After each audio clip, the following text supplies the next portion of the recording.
नमस्कार माऊली. चला ज्ञानेश्वरीच्या सहवासात. ज्ञानेश्वरी अध्याय 12 मधील ओवी 68 ते ओवी 75च्या सहवासामध्ये आपण जाऊया. भगवंत अर्जुनाला शुद्ध योग मार्ग आणि शुद्ध भक्ती मार्ग या दोन्ही मार्गांविषयी मार्गदर्शन करतायत. त्या मार्गदर्शनामधले भाव टिपत त्याचं निरूपण आपण ज्ञानोबा रायांच्या मुखातनं ऐकतोय. ज्ञानोबा राय सांगतायत की योग मार्ग, त्या योग मार्गामध्ये कष्ट आहेत आणि भक्ती योगाचा जो मार्ग आहे त्याच्यामध्ये या कष्टांना साधकाला सामोरं जावं लागत नाही. हे योग मार्गातले कष्ट कसे आहेत हे सांगताना भक्ती मार्गामध्ये कमी कष्ट आहेत हे लक्षात ठेवून रूपकात्मक दृष्ट्या योग मार्गातल्या कष्टांचं जे वर्णन केलंय त्याकडे बघितलं पाहिजे. योग मार्गातले कष्ट हे कष्ट म्हणजे त्या योगाभ्यासाचे नाहीत, तर सर्व व्यापक निर्गुण निराकार परब्रह्माशी जीव स्वरूप असलेल्या देहधारी असलेल्या जीवाने समरस होऊन जाणं, त्या निर्गुण निराकाराचं संपूर्ण ज्ञान प्राप्त करून घेणं हे कष्टदायी आहे. हे देहधारी जीवाला साधणं शक्य नाहीये हे या वर्णनात ज्ञानोबा राय सांगतायत, अर्थात भगवंत अर्जुनाला सांगतायत. योगाभ्यासाच्या साह्याने निर्गुण निराकाराचा घोट घेणं म्हणजे कसं आहे, तर ऐसे मृत्यूहुनी तीख का घोटे कढत वीख, डोंगर गिळिता मुख न फाटे काही.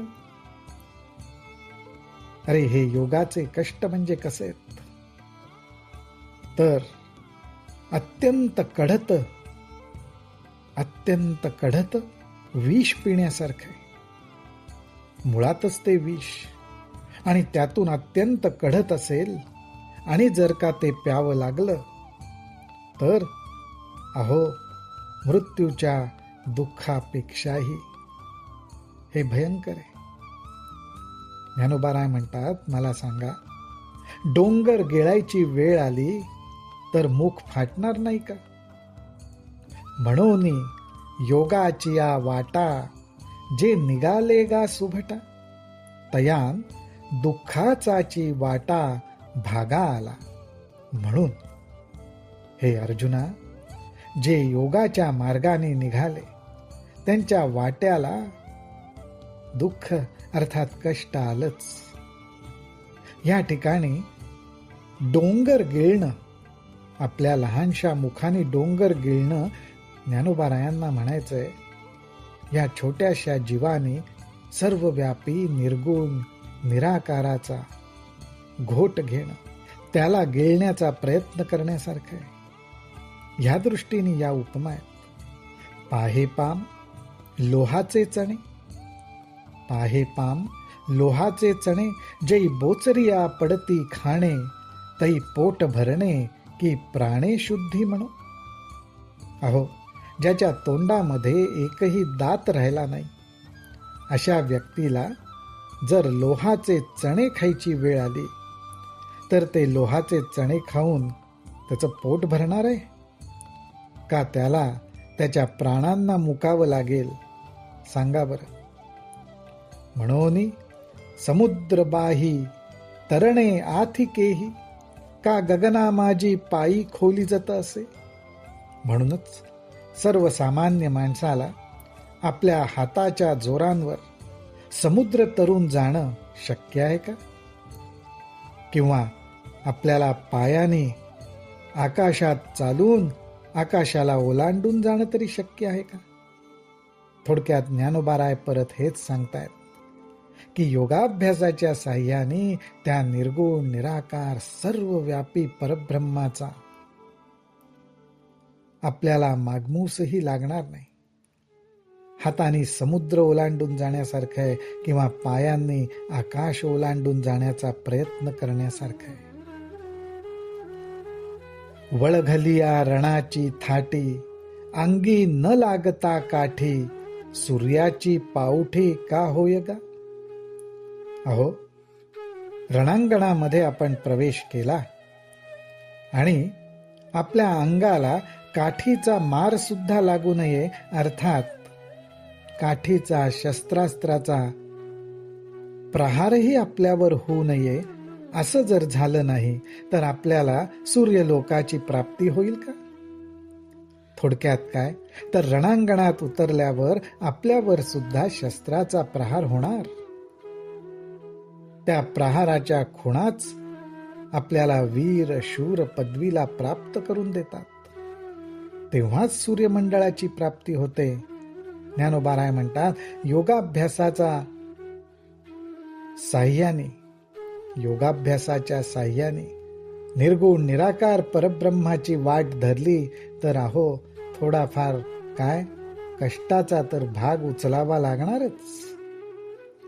या लागी पांगुळा हेवा, नव्हे वायुसी पांडवा, तेवी देहवंता जीवा अव्यक्ती गती. या ठिकाणी ज्ञानोबाराय हा खुलासा करतात. ते म्हणतात, अहो जो पांगळा आहे अशा व्यक्तीने वायूशी अर्थात वाऱ्याशी कधीही स्पर्धा करू नये. तेवी देहवंता जीवा अव्यक्ती गती. त्याप्रमाणे जो देहदारी जीव आहे त्या देहदारी जीवाने अव्यक्त निराकार परब्रह्म प्राप्त होण्याची जी त्याची मनीषा आहे तो अट्टाहास धरू नये. कारण ते देहदारी जीवाला एवढं सोपं नाही, शक्य नाही. त्याला त्याच्यात गती मिळणं अवघड आहे. परंतु ऐसाही जरी दिवसा बांधोनिया आकाशा, झोंबती तरी क्लेशा पात्र होती. परंतु असा जर निश्चय करून जणू काही आकाशासारखंच सर्वव्यापी असलेल्या परब्रह्माशी झोंबण्याचं धाडस केलंच तर ते धाडस क्लेशाला कष्टांनाच पात्र होईल. म्हणून ज्ञानोबाराय काय म्हणतात, म्हणोनी येर ते पार्था. येर म्हणजे फक्त योगाभ्यासच नाही, पण दुसरा जो मार्ग आहे तो भक्तीचा. येर भक्तीचा मार्ग.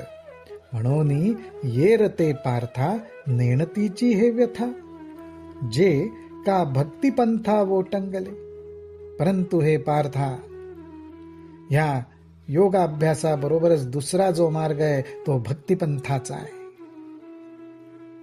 परंतु ज्यांनी भक्तिपंथाची कास धरली त्यांना मात्र असे क्लेश, असे कष्ट, असं दुःख भोगण्याचा प्रसंग येत नाही.